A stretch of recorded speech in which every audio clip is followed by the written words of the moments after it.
This vacation home is exclusively for my parents. I won't let your parents use it." I was dumbfounded by my husband's remarks, having nonchalantly purchased $1 million vacation home. So that's what this is all about. Having learned his motives, I reached the end of my tether. "Fine, but you're going to regret this, you know." "I won't. Don't ever show your face to me again," Robert said, crossing his arms with a smug grin on his face. "If that's how it is, then I won't hold back. I'll make sure he regrets it," I thought. "My name is Kathy. I married my husband Robert 4 years ago, and we've been living as a couple. Neither of us have any particular hobbies, so our savings kept growing. If I had to name one indulgence, perhaps it would be brewing coffee from beans on a weekend morning. Speaking of which, your mom's birthday is coming up soon, isn't it?" With a freshly brewed coffee in hand, I asked my husband.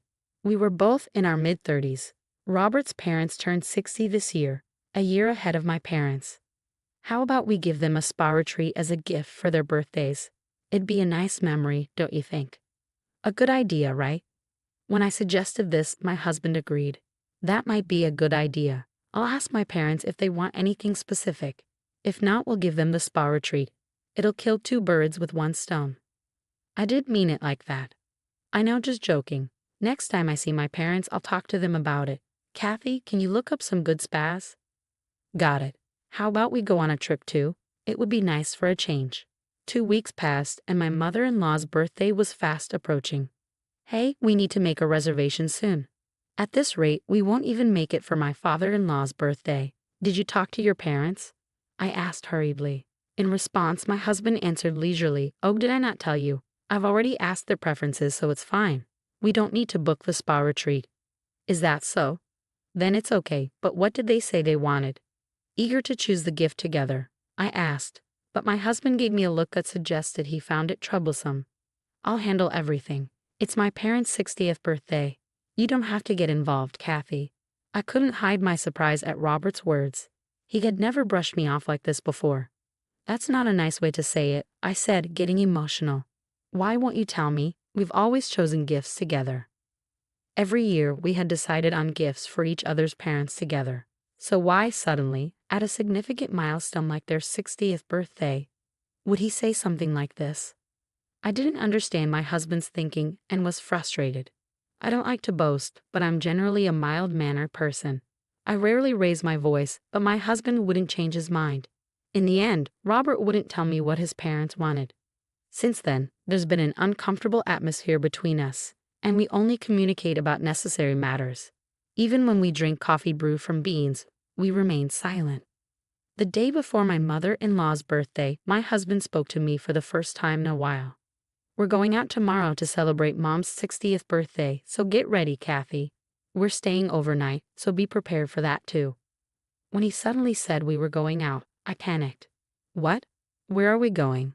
"If we're staying overnight, you should have said so earlier. I have a lot to prepare." "I just told you, didn't I?" "You're definitely going to be surprised," he said, in high spirits. The next morning, we got into the car early and went to pick up my in-laws. They were very excited. I'm so excited. I never thought I'd get to celebrate my birthday like this. "I really can't thank you enough," my mother-in-law gushed. "Yes, indeed. Thank you so much, Robert." Kathy, my father-in-law, added. No, happy birthday, Mom," I replied, feeling awkward because I hadn't been involved in choosing the present at all. Even when my in-laws expressed their gratitude, I could only respond vaguely. Then my husband said something surprising. "Really, it's all thanks to Kathy." He was backing me up. I was really happy with my husband's consideration. We'd been at odds recently, but it felt like we could go back to our old relationship. My gloomy feelings lifted, and I decided to enjoy the journey to our destination. We arrived at a beautiful cabin nestled in the woods. The entrance was spacious, and the living room had floor-to-ceiling windows, making it quite attractive. The cabin was surrounded by trees, giving it a harmonious feel with nature. There were 3 bedrooms and even a hot tub in the bathroom. "We're staying here. It's so lovely." I excitedly talked to my husband and apologized for my previous attitude. I never thought Robert would choose a place like this. I don't think I could have found such a wonderful place. Leaving it to Robert was the right decision. "I'm sorry I've been so irritable lately." My excitement skyrocketed at the sight of the beautiful cabin. Then he blurted out something unexpected. "It's no biggie. If I were alone, I wouldn't have been able to buy such a cabin. It's because of Kathy that I was able to buy it." What? Suddenly, I was at a loss for words. What was he talking about? As my head filled with questions, my in-laws joined the conversation. "Thank you so much, Kathy. We never thought we'd get such a beautiful cabin," my mother-in-law said. "We were thinking about setting up a new home when we turned 60 and even considered living together. But remember, we decided not to live together, right? So we thought, we'd love a cabin, and we talked to Robert about it. From the beginning of our marriage, it's true that I declined the offer to live together. I wanted to enjoy our life as a couple, and my in-laws were still in good health. So I thought it was too early for us to live together. Robert agreed with my thoughts, and we decided to live together when my in-laws began to have difficulty with their lives. But I never expected them to ask for a new home as a present for their 60th birthday, especially a cabin. That was going too far. Trying to control my rising panic, I asked my husband, "Robert, this is a joke, right? There's no way we could afford to buy such a lovely cabin. What's the point in springing a surprise on me? It's mother-in-law's birthday. The surprise should be for her. It's not a joke. This is a genuine cabin that we bought." What? Upon hearing my husband's reply, everything went dark before my eyes. While I was in a state of shock, he continued, "Man, it really saved us. They said I couldn't get a mortgage on my own income. It was a good decision to get a joint mortgage." "Hold on a minute. I didn't hear anything about this," I exclaimed. "I just told you," he replied nonchalantly. "And it's not a bad thing for you, Kathy, is it? You just said it was a lovely cabin. It's ours. That's not the issue, is it? How much did this vacation home cost?" My frustration was palpable. He dropped a surprising fact. 1 million. What? $1 million? I was stunned. "It was for my parents' 60th birthday. I thought we'd splurge a bit," he said. The amount was more than I could have ever imagined, leaving me dizzy. As if to add insult to injury, my husband began to spill another astonishing fact. We couldn't get a loan for $1 million property in both our names, so I used all the money we've been saving since our marriage, the joint account, as a down payment, he confessed. What? By this point, I was beyond shocked and just plain dumbfounded.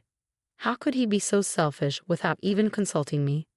I couldn't understand it at all. Despite my shock, my husband continued nonchalantly. "Well, it's already bought. Can't do anything about it now. Besides, I took into consideration your option of not living together. Isn't that good enough?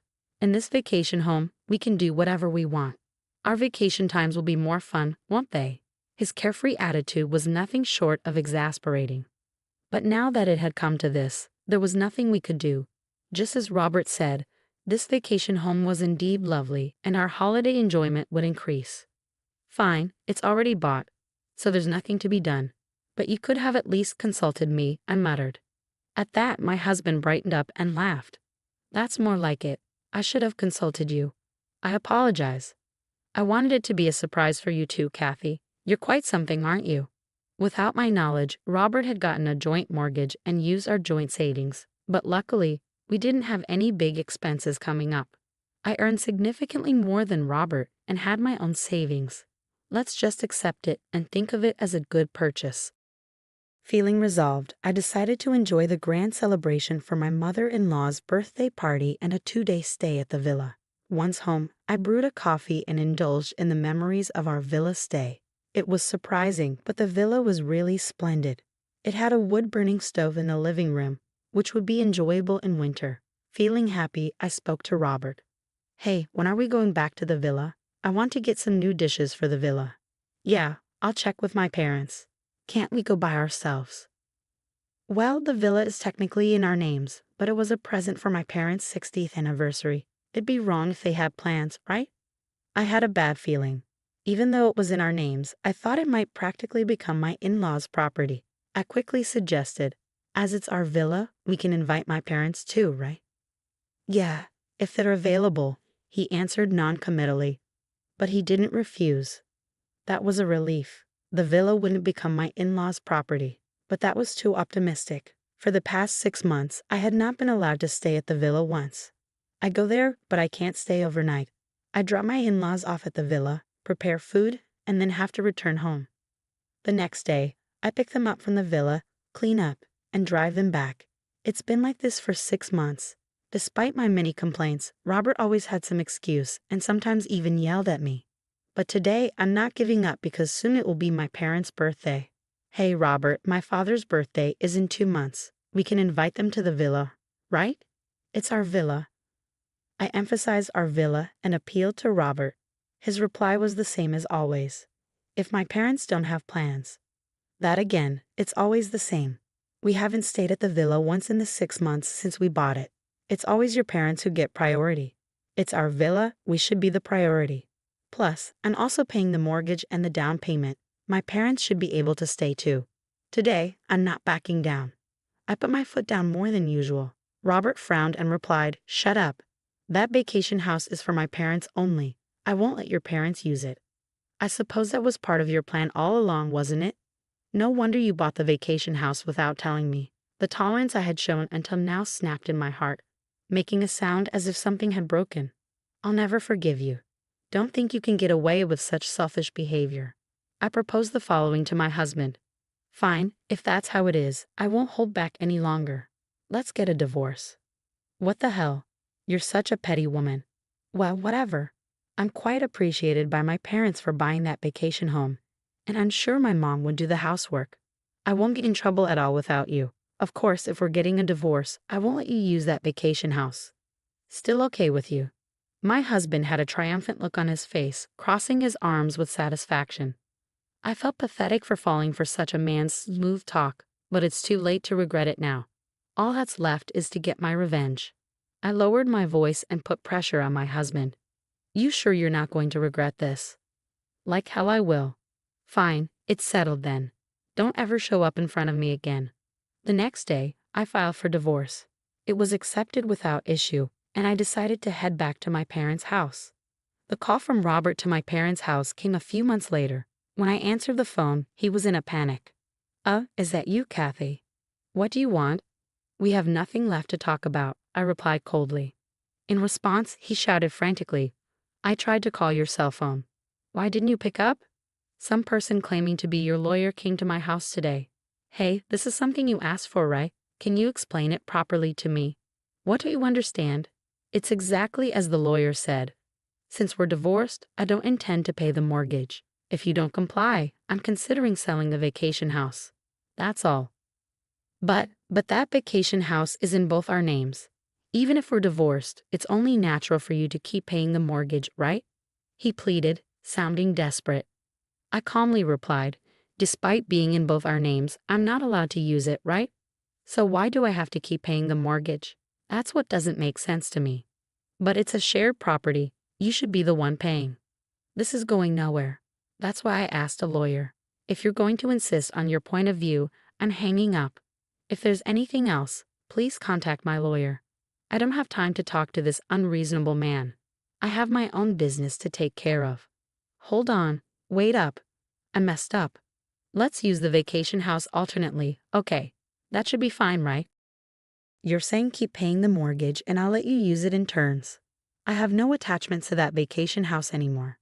After all, I already bought a new one. Wait, what? Yes, I gifted the vacation house to my parents for their 60th birthday. It's not exactly $1 million estate, but a cozy cottage that they love. Are we done here? I don't have time to be chit-chatting with you. Hold on, please. I quit my job. I know that. What? How? It was probably my father who caused it. My father is an executive in a top-tier company. He has many acquaintances, presidents, and executives of other companies. Robert's company president was one of them. Angry at Robert's treatment toward me, my father must have talked to Robert's company president about it. The president expressed his anger, saying, "How can we have such a person in our company?" I don't know the details from there, but I had heard that Robert chose to resign on his own.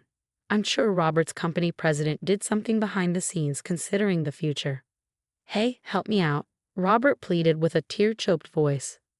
I started receiving contentious looks from my coworkers. I chose to quit. I found a new job, but the salary is less than before. I can't keep up with the mortgage payments on my home. Your father is the cause, right? Then isn't it his responsibility to continue paying the mortgage? He's so self-centered. How much further will he go to satisfy himself? I was at my limit with his selfish comments. Sure, my father might have caused you to quit your job, but the one who created the initial cause was you, Robert, wasn't it? Don't twist it to suit your narrative. You're the one who's wrong for touching our shared property because you wanted to look good to your parents. You've brought this on yourself. I didn't think it would turn out like this. You reap what you sow. I hope you suffer in the depths of mortgage hell, you selfish jerk. Wait, please. I heard his desperate cry, but I hung up the phone without waiting. In the months following, I negotiated through a lawyer and finally got out of the mortgage for that vacation house. In the end, Robert couldn't continue paying the mortgage on his own, and the vacation house seemed to be sold. Because the property's value had decreased, Robert had ended up in debt. Even his in-laws were flabbergasted, and he is reportedly living a ragged life in a cheap apartment now. His parents, too, are now the talk of the neighborhood for losing the vacation house they were always boasting about. On the other hand, I'm leading busy, fulfilling days as the vice president of my father's company. Now, the happiest times are when the three of us visit the vacation house on our days off and relax with a cup of coffee.